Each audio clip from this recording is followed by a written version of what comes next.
న్యాయాధిపతులు 7వ అధ్యాయము. అప్పుడు యెరుబ్బయలు అనగా గిద్యోనును అతనితోనున్న జనులందరును వేకువను లేచి హారోదు బావి యొద్ద దిగగా, లోయలోని మోరే కొండకు ఉత్తరముగా మిద్యానీయుల దండు పాలెము వారికి కనబడెను. యెహోవా, నీతోనున్న జనులు ఎక్కువ మంది, నేను వారి చేతికి మిద్యానీయులను అప్పగింపతగదు. ఇశ్రాయేలీయులు నా బాహుబలము నాకు రక్షణ కలుగజేసుకొనెననుకొని నా మీద అతిశయించుదురేమో. కాబట్టి నీవు, ఎవడు భయపడి వణుకుచున్నాడో వాడు త్వరపడి గిలాదు కొండ విడిచి తిరిగి వెళ్ళవలెనని జనులు వినునట్లుగా ప్రకటించుమని గిద్యోనుతో సెలవిచ్చెను. అప్పుడు జనులలో నుండి 22,000 మంది తిరిగి వెళ్ళిపోయిరి. 10,000 మంది నిలిచియుండగా, యెహోవా, ఈ జనులింకా ఎక్కువ మంది, నీళ్ల యొద్దకు వారిని దిగజేయుము, అక్కడ నీ కొరకు వారిని శోధించెదను. ఇతడు నీతో కూడా పోవలెనని నేను ఎవని గూర్చి చెప్పుదునో వాడు నీతో పోవలెను.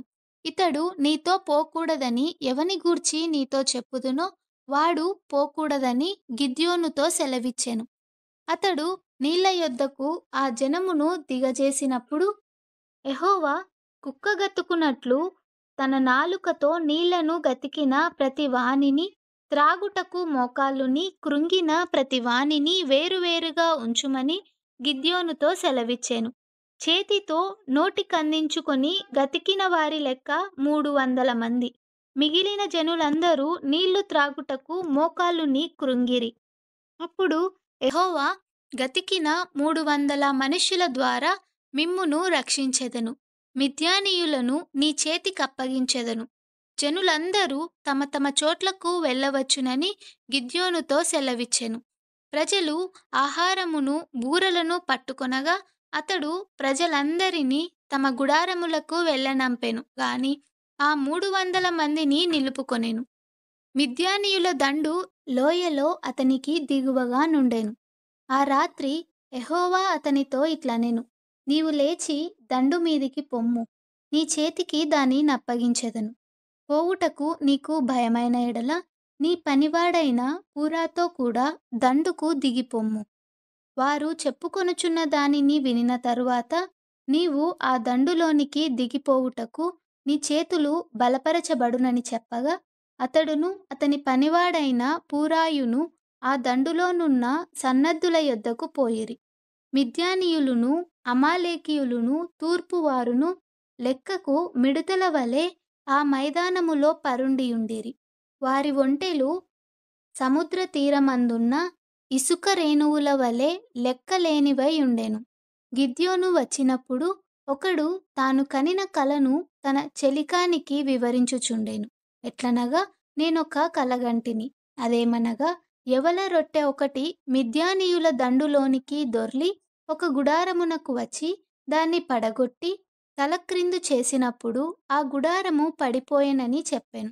అందుకు వాని చెలికాడు, అది ఇశ్రాయేలీయుడైన యోవాషు కుమారుడగు గిద్యోను ఖడ్గమే గాని మరేమీ కాదు. దేవుడు మిద్యానీయులను ఈ దండంతను అతని చేతికి అప్పగింపబోవుచున్నాడని ఉత్తరమిచ్చెను. గిద్యోను ఆ కల వివరమును దాని తాత్పర్యమును వినినప్పుడు అతడు యెహోవాకు నమస్కారము చేసి, ఇశ్రాయేలీయుల దండులోనికి తిరిగి వెళ్ళి, లెండి, యెహోవా మిద్యానీయుల దండును మీ చేతికి అప్పగించుచున్నాడని చెప్పి ఆ 300 మందిని 3 గుంపులుగా చేసి, బూరను వట్టి కుండను ఆ కుండలలో దివిటీలను ప్రతివాని చేతికిచ్చి వారితో ఇట్లనెను, నన్ను చూచి నేను చేయునట్లు చేయుడి. ఇదిగో, నేను వారి దండు కొట్టకొనకు పోవుచున్నాను. నేను చేయునట్లు మీరు చేయవలెను. నేనును నాతోనున్న వారందరును బూరలను ఊదినప్పుడు మీరును దండుపాలెమంతటి చుట్టూ బూరలను ఊదుచు యెహోవాకును గిద్యోనుకును విజయము అని కేకలు వేయవలెనని చెప్పెను. అట్లు నడి జాము మొదటి కావలివారు ఉంచబడగానే గిద్యోనును అతనితోనున్న 100 మందియు దండుపాలెము కొట్టకొనకు పోయి బూరలను ఊది తమ చేతులలోనున్న కుండలను పగులగొట్టిరి. అట్లు ఆ 3 గుంపుల వారు బూరలను ఊదుచు ఆ కుండలను పగులగొట్టి ఎడమ చేతులలో దివిటీలను, కుడి చేతులలో ఊదుటకు బూరలను పట్టుకొని యెహోవా ఖడ్గము, గిద్యోను ఖడ్గము అని కేకలు వేసిరి.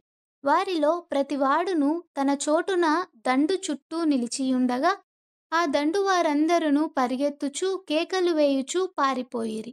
ఆ 300 మంది బూరలను ఊదినప్పుడు యెహోవా దండంతటిలోనూ ప్రతివాని ఖడ్గమును వాని పొరుగువాని మీదికి త్రిప్పెను.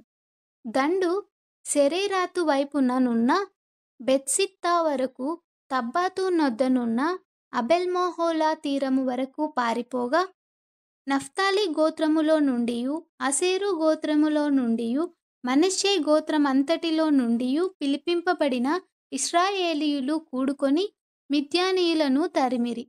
గిద్యోను ఎఫ్రాయిమీయుల మన్యదేశమంతటికిని దూతలను పంపి మిద్యానీయులను ఎదుర్కొనుటకు వచ్చి, బెత్బారా వరకు వాగులను యొర్దానును వారికంటే ముందుగా పట్టుకొనుడని చెప్పియుండెను.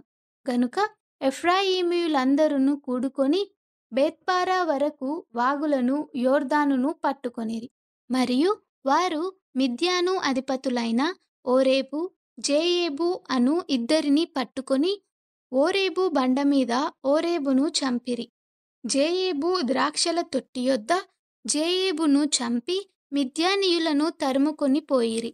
ఓరేబు, జేయేబుల తలలను యొర్దాను అవతలికి గిద్యోను నొద్దకు తెచ్చిరి.